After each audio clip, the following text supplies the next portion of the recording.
Brother Michael and Brother Peter Diamond with you, vaticancatholic.com. This is a special program on Alex Jones, the good and the evil. And you were listening to Alex Jones some time ago, and you heard a very interesting thing that happened to come up on the program.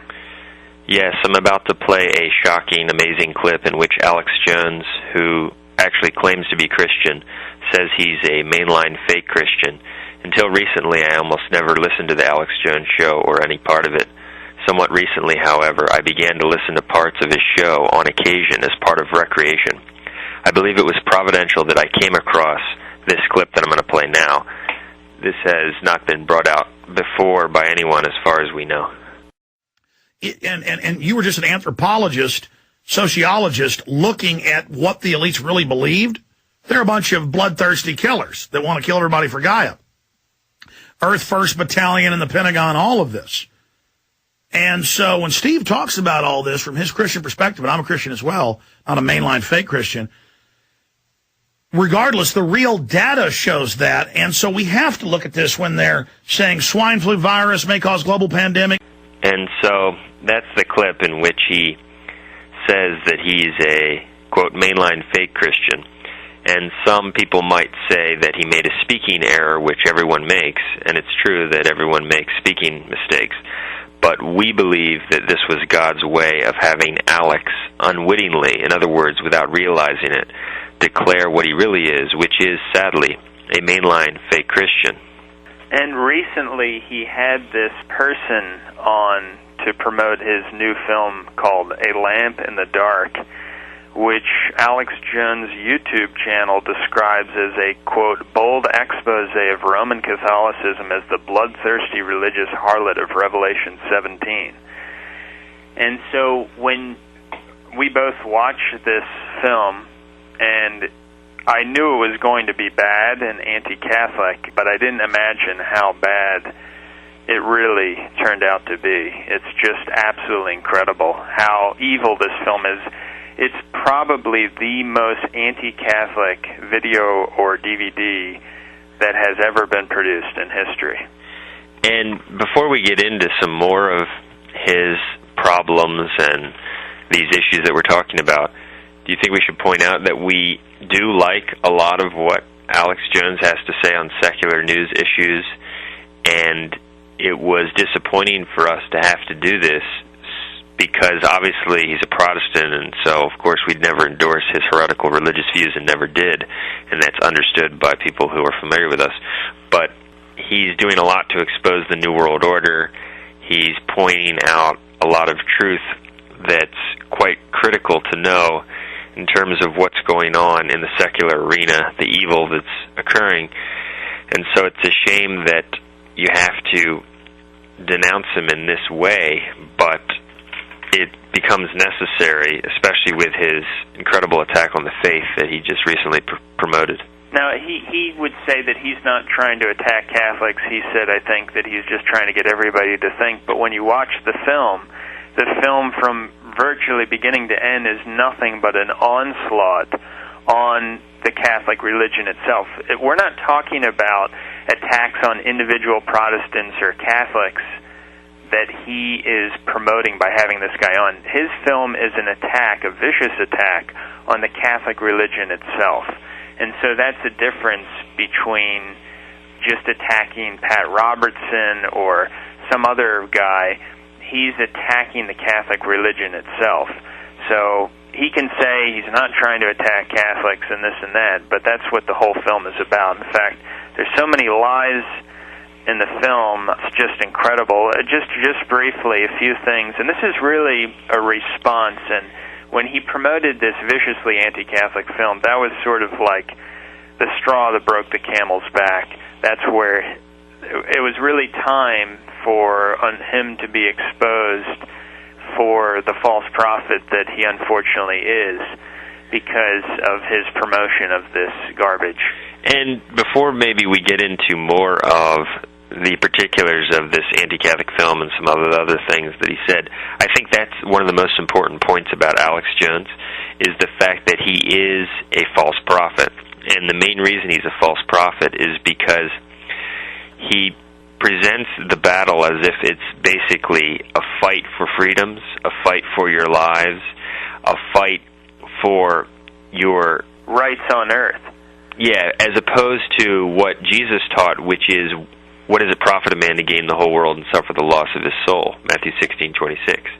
And so he's very deceptive because people can see, wow, he's really exposing the evil that's occurring in this area. And they start to look at it along the lines of a physical battle when it's not. It's a spiritual warfare. And that's why when he tries to bring on, which he does, major figures and popular figures, and he's just trying to get everybody to think sort of outside the box, as he might describe it. But the problem is that if you're not teaching the right things that people need to believe to save their souls, it really just becomes trying to build an earthly paradise almost, because it's all about this world and this earth, and that's not what the gospel is all about. So it really turns into a counter-gospel.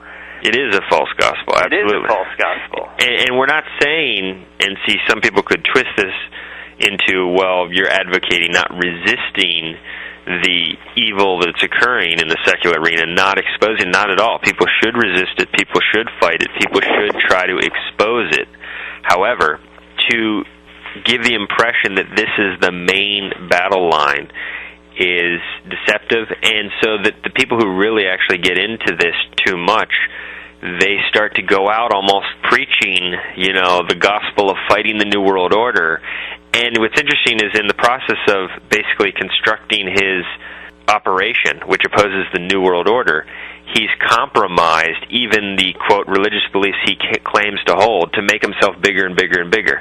And that's the tough thing, because when you bring these people on, and he's obviously had many of these different figures on multiple times, if you don't confront them with, hey, I don't agree with X, Y, and Z, which obviously he doesn't do much or sometimes at all with certain people that he's had on, then you start to compromise, and it's all about, okay, if he's against 9/11, if he's against the Federal Reserve System, but he could be pro-abortion, he could be maybe some other things, but as long as he is for a few of the issues and against the UN or maybe something else, then these other issues we can let slide, and these people are just heroes. And that's the very dangerous thing about becoming a host of a radio program. Once you bring people on, there's a big temptation to compromise what you believe.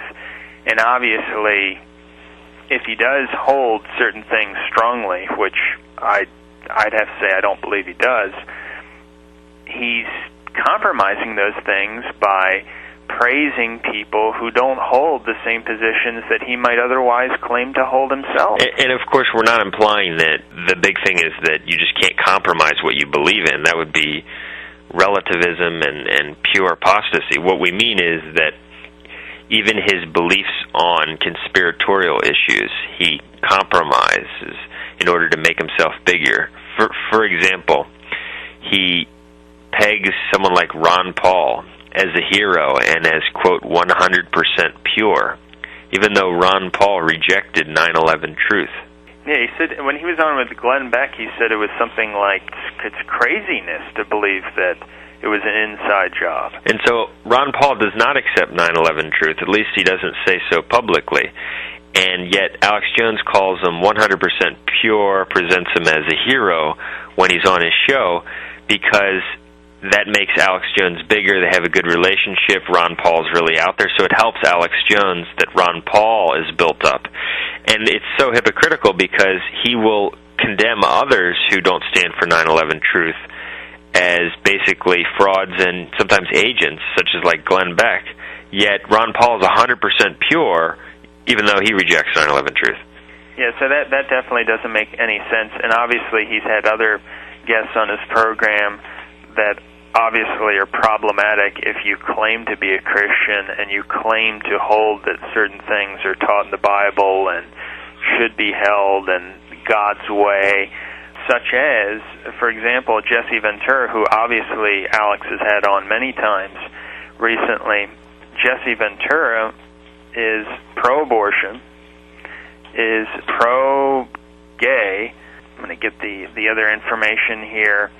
He's even was quoted on a radio show that he supports gay rights, gay marriage, gays in the military.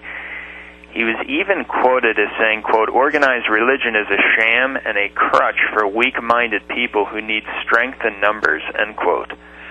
So, but he's a good, Alex Jones just recently called Ventura a good man. He's like a prophet, he said. And he even asked him about maybe running for president.